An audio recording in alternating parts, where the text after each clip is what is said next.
ভুল ট্রেনে উঠে তরুণী ধর্ষণের ঘটনায় গ্রেপ্তার ৩ আসামি টাঙ্গাইলের আদালতে স্বীকারোক্তিমূলক জবানবন্দি দিয়েছেন।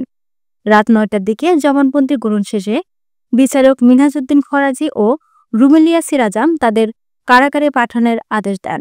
শনিবার রাতে পৃথকভাবে টাঙ্গাইলে সিনিয়র জুডিশিয়াল ম্যাজিস্ট্রেট আদালতের ২ জন বিচারকের কাছে তারা জবানবন্দি দেন।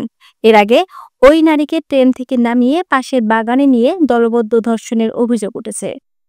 শুক্রবার দিবাগত রাতে শহরের ঘারিন্দা রেল স্টেশন এলাকায় এ ঘটনা ঘটে। অভিযোগ পাওয়ার পর শনিবার সকালে ৩ জনকে আটক করেছে রেলওয়ে পুলিশ। পরে তাদের টাঙ্গাইল সদর থানায় হস্তান্তর করা হয়। আটক ব্যক্তিরা হলেন ঘারিন্দা এলাকার সজীব, দুলাল ও রূপ মিয়া। এদের মধ্যে রূপ মিয়া একজন সিএনজি চালিত অটোরিকশা চালক। ধর্ষণের শিকার ওই নারী ব্রাহ্মণবাড়িয়ার নাসিরনগর উপজেলার বাসিন্দা এবং তিনি পেশায় গৃহকর্মী। রাশিদা আক্তার, নিখাত খবর, ঢাকা।